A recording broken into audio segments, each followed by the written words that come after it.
Welcome to the SHU Sports Report. Alongside Adam and Naratone, I'm Aaron Burrell. Adam, it's been a slower week than usual here in Pioneer Nation, but we still did have some action to take a look at. So why don't we get into that? Indeed we do, Aaron. We start off with the Sacred Heart women's basketball team, who ended their road trip this past week with a game at Temple. Redshirt junior Hannah Kimball led the team in scoring with 17 points. Adacia Williams had 4 assists, which raised her career total to 200. Finally, Tykira Carter had a season-high 8 points. Despite these stellar performances, the Pioneers could not overcome the Owls, falling 92-62. Sacred Heart returned to the Pitt Center on Saturday for an afternoon matchup with the Binghamton. Let's go to the tape for some highlights. Right here, Hannah Kimball's going to drain a 3, buckets. Ladies and gentlemen, Storick, another 3, more buckets. Tarsy's going to go inside here. She's going to put this defender on blast. Aaron, look how hard she works for this. She is hustling. She put it in for 2. Now we're going to have Adacia Williams. She's going to go inside. She says off the glass, no problem. Shelby Hickey's going to drain 1 for 3. Drano, no problem. Williams is going to go inside, miss the layup, but there's Tarsy right there for the rebound. That's working hard, ladies and gentlemen. Hannah Kimball's going to go coast to coast for 2, and that's going to be all she wrote. With that win, the Pioneers moved to 2-7 on the season. The women hit the road to take on the Nittany Lions of Penn State on Sunday. Tip-off is at noon. With more from the Sacred Heart women's basketball team, we send it over to Taylor Krimmel with head coach Jessica Minetti. Thanks, guys, and thank you, head women's basketball coach Jessica Minetti, for joining us. And we want to start things off with Hannah Kimball, who has really picked up where she left off last season. 5 double-doubles in 9 games, leading the team in scoring and rebounding. Can you talk about the attributes that really make her such a force in all aspects of the game? Yeah, you know, Hannah's pretty special as a player and as a person. She's been thrown a lot of challenges in her career as a basketball player. 2 ACLs. She's had an unbelievable attack on those recovery challenges that she's faced. And I think that, you know, coming from high school where she's had a ton of success, 2,500-point scorer, broke every school record in rebounding. She gets here, she has a lot of expectations for herself, and she gets sidelined for 2 years. So to be able to coach her now in her 3rd year and really watch her flourish in our system is great. She has an explosive first step. She is a dynamite from behind 3. She's unguardable when she's on. And I think that what makes her so successful is mentally she's pretty tough. And she can take a lot of things that I throw at her. She can take a lot of things that her opponents throw at her and really have a great response to those things. And so I think Hannah's been a big difference maker on the floor for us. She opens up a lot of things for her teammates. And, you know, she's pretty unselfish when it comes to finding her teammates on the floor that are successful as well. So I'm excited to see her continue to have success here and be challenged, which she will continue to be. But so far, she's done a lot of tremendous things for us.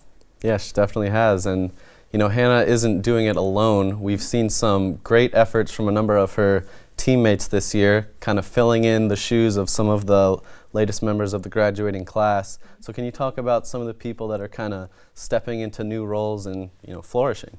Sure. There are a couple that I think are really standing out this year as far as returners go. Obviously, Shelby Hickey is doing a lot of great things for us. She doesn't really have a stat sheet that reflects how many great things she does, but she is the first one to step in and lead our defensive charge. She takes charges, she gets deflections, she's pulling down rebounds all over the floor. She is your worker bee. And I think that all those intangibles that she brings to the table really create a lot of success for us, and the team depends on her for that. Not to mention that she's shooting 45% from 3, which is awesome, and I'm really happy she's kind of found her shot and is confident with it this year. So she's been a great returner for us that has really stepped in to fill the shoes of Katie Shepard and Gabby Washington, who are big shoes to fill. And in addition to that, Alyssa Tarsy, senior post player, shooting 50% from the floor right now, has really created a presence for herself inside.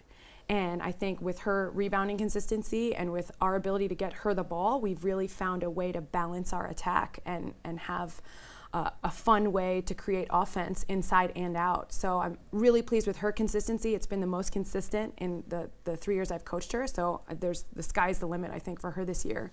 And then obviously Adacia Williams. How do you talk enough about this kid? She has been a starting point guard since her freshman year, and she found her 3-ball this summer. So also another kid that needs to shoot the 3 more, I think, but shooting over 40% from 3. And she's really done a tremendous job being spearheading our offense, and the team just loves and adores her too as a teammate. So I've been really pleased with my 3 returners that have really stepped up, and I think even though they have some big shoes to fill, they're doing a great job in their effort and in trying to figure out how to play together at this point.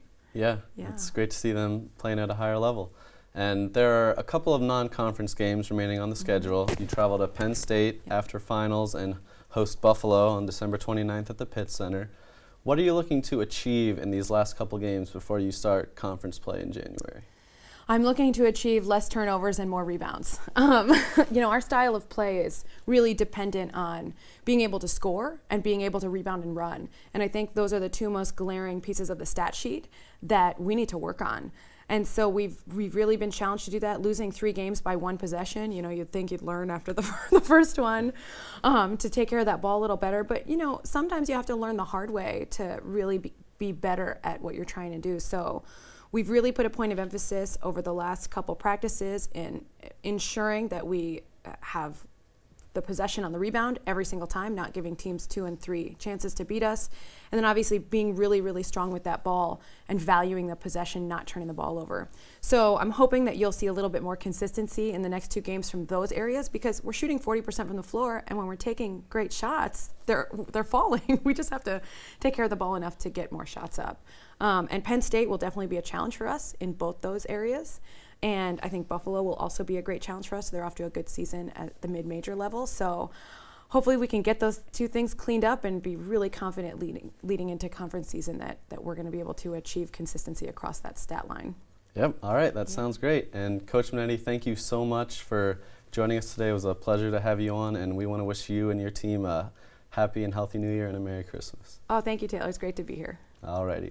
Now we're going to send it back to the desk. Thanks, Taylor and Coach Minetti. We take it over to the men's side now, where the Pioneers welcome the Lafayette Leopards for their home opener on Saturday. The Pioneers were unable to complete a late comeback and get the win in front of their home crowd. The team managed to cut down a once double-digit lead to as low as 2 points, but were unable to tie the game and win the game. This was the second time in the season the Pioneers had 5 players reach double figures, as Kane Broom, Mate Bujevac, Chris Robinson, Quincy McKnight, and Jordan Allen all scored 20, 18, 15, 13, and 11 points respectively to lead the Pioneers. The team fell 90-86 to Lafayette. In their second game of the week, the Pioneers took on in-state rivals University of Hartford at the Chase Family Arena on Monday night. The Pioneers had a strong second-half rally to pull to as close to as 2 points, but could not complete their comeback after scoring only 19 points in the first half. The Pioneers went on to fall 80-71. Allen and Broom led the Pioneers in scoring with 15 points each. Broom also added a game-high 4 assists as well as 6 rebounds. Tevin Falzone pulled in a game-high 12 rebounds in the loss for the Pioneers. Man, it's good to see Falzone and Bujevac back and contributing after those injuries. They are. They're good additions to have back. Yep. We turn it over now to Diana Canizaro in the update corner. Diana, what you got for us? Thanks, guys. Both the men and women's track and field teams competed at the Northeastern Invitational this past weekend in Boston. Trevor Guerrera and Marina D'Amelia won events for the 2nd consecutive week. Guerrera set a new personal best in the 1,000-meter run. He broke the previous record of 2:28.59 by crossing the finish line in just 2:26.90. This is the fastest collegiate time in New England and the 2nd quickest time in the nation this season. D'Amelia accomplished a personal best in shot put, tossing it 53 feet 10 1/4 inches, beating last week's winning toss by more than 1 foot. In the men's 4x400 meter relay, Guerrera, Sebastian Pierre, Brendan Twomasi Ankara, and Daniel Graw placed second and currently lead the NEC with the time of 3 minutes and 22 seconds. Jennifer Hahn again proved to be a step above, running the 3,000 meters in an NEC leading 10 minutes 17 seconds to capture second place.